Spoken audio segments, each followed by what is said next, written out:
Entonces, empleador con la organización de trabajadores, que se denomina en derecho laboral sindicato, ¿no? Entonces, y los sindicatos pueden ser, ustedes saben, de primer grado, conocidos como sindicatos. Cuando los sindicatos se asocian entre ellos, conforman federaciones, y cuando las federaciones se asocian entre ellas, conforman confederaciones, ¿no? Entonces, los sindicatos, las federaciones y las confederaciones son los sujetos colectivos que expresan la organización de los trabajadores. Muy bien, esto tiene que ver con el derecho colectivo. Y el derecho colectivo se expresa a través de tres derechos, ¿no? Tres derechos básicos que conforman el derecho colectivo de los trabajadores. Entiendo que ustedes lo deben saber o lo intuyen, ¿no? Que es el derecho de sindicación, el derecho que tienen los trabajadores de afiliarse o desafiliarse a una organización sindical, el derecho de negociación colectiva, que es el derecho que tienen los trabajadores de plantear su reclamo frente al trabajador e entablar un procedimiento de negociación con la perspectiva de suscribir acuerdos, ¿no? Que regulen las relaciones individuales de aquellos trabajadores que están representados por la organización sindical, ¿no? Que está negociando. Esos acuerdos se denominan convenios colectivos, ¿no? Y el tercer derecho, el derecho colectivo, es el derecho de huelga, ¿no? El derecho que tienen los trabajadores de, digamos, autotutelar sus intereses, que están negociando, o eventualmente algún tipo, o reclamar contra el empleador respecto de algún acto que les parece que afecta a su interés o afecta a su situación jurídica, ¿no? Ese es el derecho de huelga, es un derecho que viene del derecho de protesta, pero que en el ámbito laboral se expresa en la posibilidad de hacerle daño al empleador, ¿no? En una empresa privada el daño consiste en, si paro la empresa ya no vende y afecta económicamente, ¿no? Es un acto de daño, pero permitido por el derecho. Por eso es que en el ámbito de los servicios públicos, claro, cuando se paga el servicio de salud, sin duda se afecta a los ciudadanos. Pero es un derecho, en tanto derecho constitucional, esa afectación es considerada como legal, ¿no? Claro, en los servicios públicos sabemos que hay ciertas limitaciones, ¿no? Garantizar servicios mínimos regulares, etc. Bueno, esos son los tres derechos. Entonces, con esta introducción, revisemos nuestra legislación para un panorama general, para luego entrar específicamente a referirme al derecho a la negociación colectiva. Y es que hasta antes de la ley de servicio civil, la ley 30.057, la regulación del derecho colectivo de los trabajadores públicos era una regulación fragmentada que respondía al régimen laboral que se encontraban los trabajadores, ¿no? Entonces los trabajadores sujetos a 276 o a carreras especiales, ¿cierto? Vinculadas con la 276, como en el caso de la carrera de los profesionales de la salud, estaba regulada a través de decretos supremos expedidos durante la década de los 80, ¿no? Que habían regulado tanto el derecho de sindicación como el derecho de negociación colectiva a través de procedimientos de negociación que quedaron desfasados cuando se eliminó el INAC, cuando entonces cuando no existían aquellas entidades que la norma decía que tenían que estar o formar parte del procedimiento de negociación. Entonces, los OCC tenían sus propias normas de protección del derecho a la negociación colectiva y sindicación. Los trabajadores públicos sujetos al régimen laboral privado del 728 se sujetaban al derecho laboral privado, ¿no? Como los trabajadores de las empresas privadas. Y los trabajadores CAS, cuando nacieron, no había una regulación explícita respecto a cuál era el régimen que lo regulaba, y luego la ley que modificó la ley legislativa 157 dijo tienen los mismos derechos colectivos. Y se regula por el régimen laboral de la actividad privada, con lo cual, en materia colectiva, se les equiparó a los trabajadores públicos del 728. Bueno, la ley de servicio civil, desde que entró en vigencia y luego ya complementada o reglamentada con su reglamento, establece una reforma, ¿no? En materia de derecho colectivo, ¿cierto? Porque señala que desde la entrada en vigencia de la ley y luego con la entrada en vigencia del reglamento, todos los trabajadores públicos, sean los 6 y 28 CAS, tienen más allá de esa diferencia de contratación y de derechos a nivel individual, a nivel colectivo tiene un solo régimen ahora, una sola legislación, ¿no? Entonces, en materia de la ley de servicio civil, la ley de servicio civil ha reformado, ¿no?, la regulación de las normas colectivas, ¿no?, dentro del trabajo desde que entró en vigencia la ley. Claro, esto hace que, digamos, realmente la idea que tenían mucha gente respecto de que en realidad la reforma implicaba un traspaso voluntario, una carrera distinta, en realidad no sea 100% cierta, ¿no? Porque porque en materia colectiva, como también en materia disciplinaria, como en todo el sistema de capacitación y evaluaciones, la reforma ya ocurrió, ¿no? Y sin que los trabajadores hayan expresado voluntariamente su acogimiento de las nuevas normas. Entonces, en conclusión, en materia de derecho colectivo, respecto de los derechos específicos, sindicación, negociación colectiva y huelga, resulta aplicable para todo trabajador público, para los que estén incluso en los regímenes especiales, incluso para los que estaban excluidos del ámbito de la ley de servicios civiles, ¿se acuerdan? Algunas entidades, algunas carreras especiales, incluso para los que estaban excluidos de la ley del ámbito de la ley de servicio civil, para todos ellos hay una sola regulación. La ley de servicio civil, el reglamento, o sea, todas las disposiciones especiales que tengan estas normas, y supletoriamente, es decir, en defecto de lo que no regulen la ley de servicio civil y su reglamento, resulta aplicable la ley de relaciones colectivas de trabajo aprobada por el decreto ley 25509.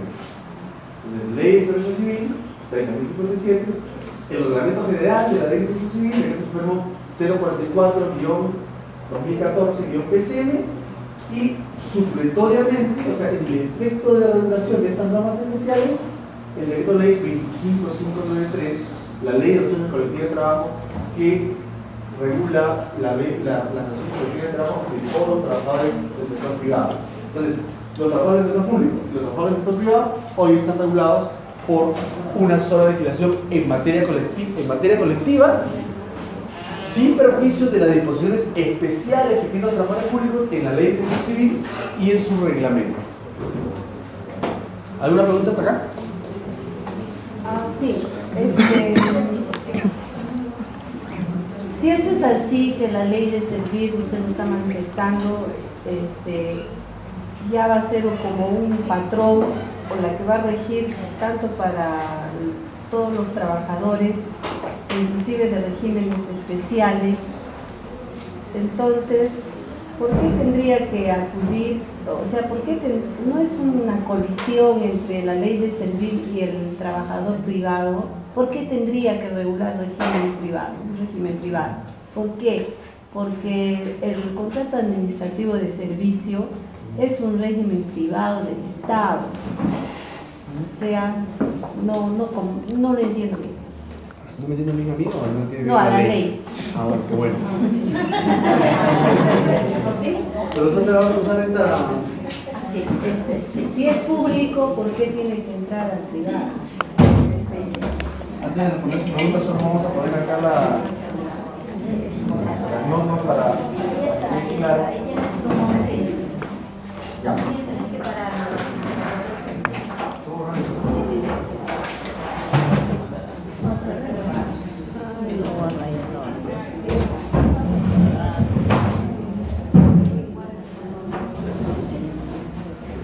No, para alcohol. Ley 30.057, más reglamento 044 Derecho colectivo, 2014 PCM, más la ley de relaciones colectivas de trabajo, el decreto ley 25593, todas las normas, ¿no? Bueno, entonces esta ley regula a todo trabajador, público o privado, y estas normas tienen disposiciones especiales para los trabajadores públicos, cualquiera sea el régimen laboral en que se encuentren, ¿no? cuál quiere ser el régimen especial. Como institución de los trabajadores de las Fuerzas Armadas y Policiales, como los objetivos de las Fuerzas Armadas y Policiales que tienen desde la Constitución proscrito el derecho a los derechos colectivos, ¿no?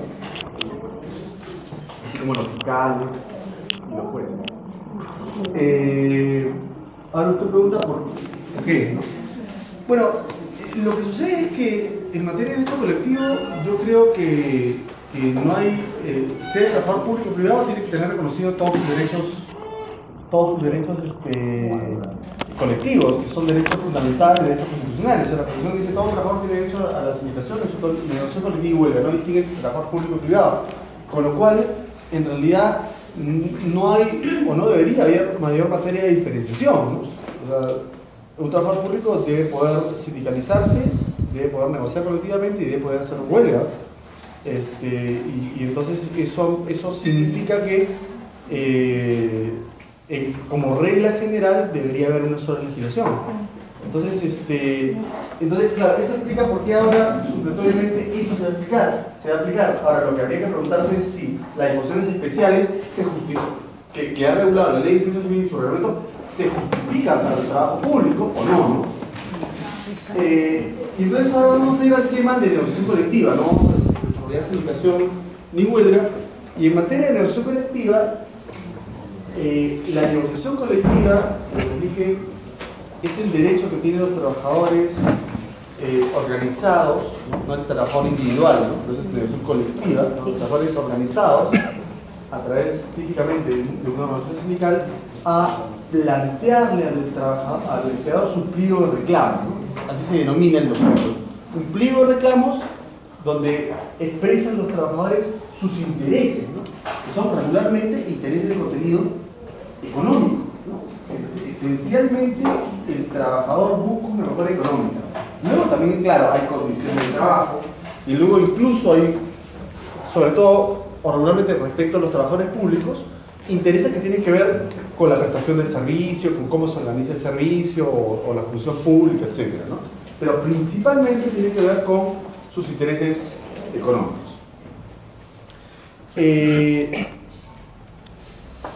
La negociación colectiva es un procedimiento,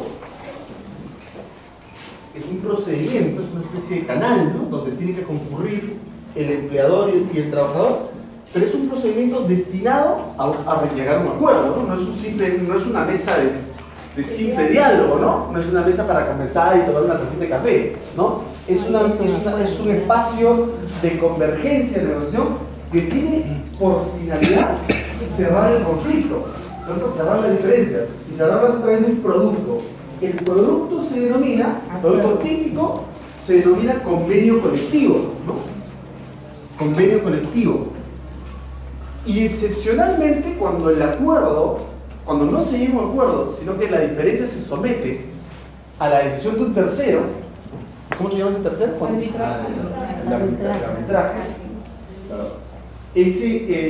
Lo producido por el tercero, o sea, el producto que resuelve el conflicto se denomina, ¿cómo se llama?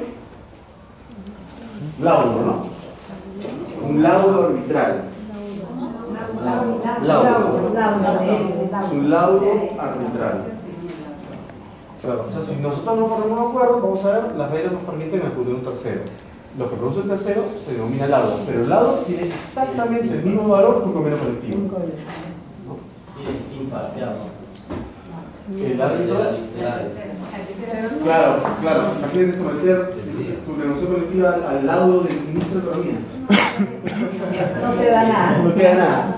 Claro, se busca, el árbitro debe ser imparcial y las reglas del arbitraje, en general, exigen que sea imparcial y en caso contrario, las partes pueden recusar el árbitro, ¿no? Y si es objetiva la recusación, el árbitro tendría que, digamos, abstenerse y más bien renunciar a su condición de árbitro, ¿no?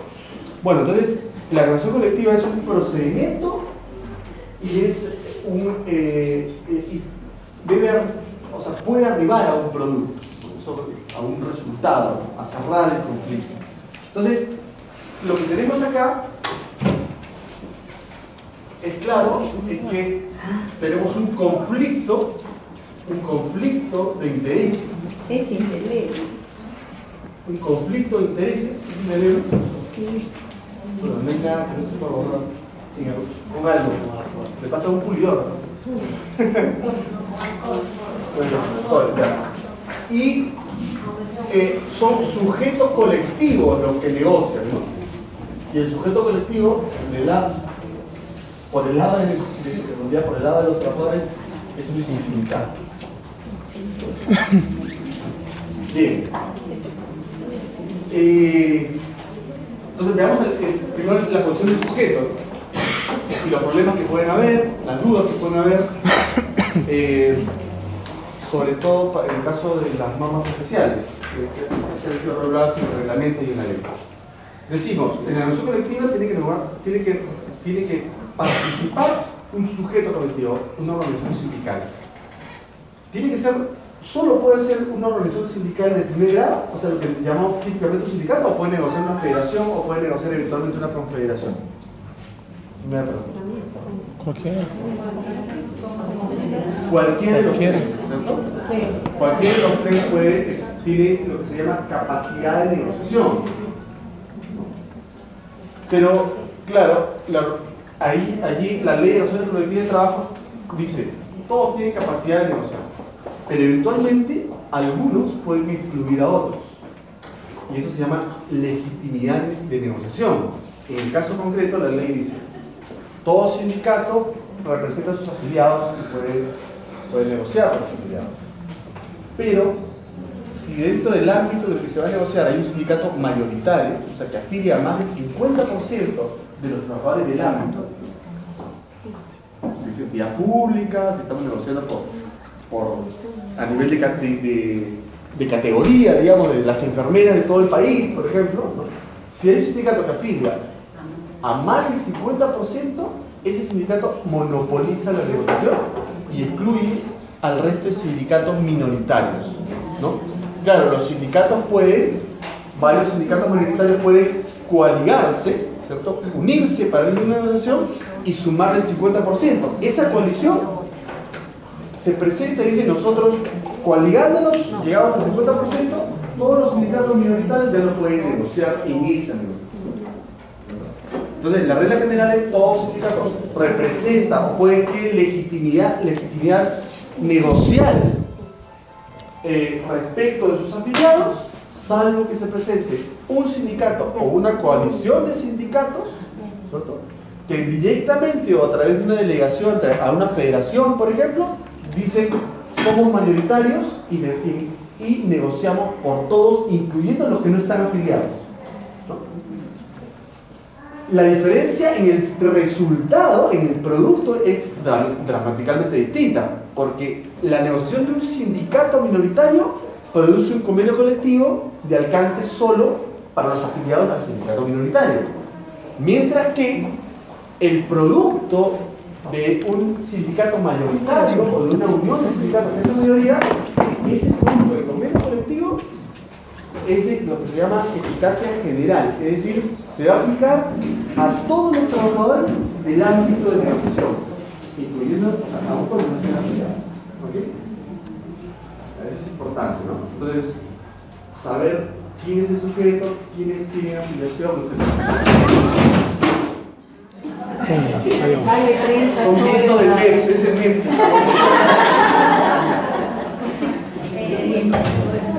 No, ya así nomás creo que pintamos acá.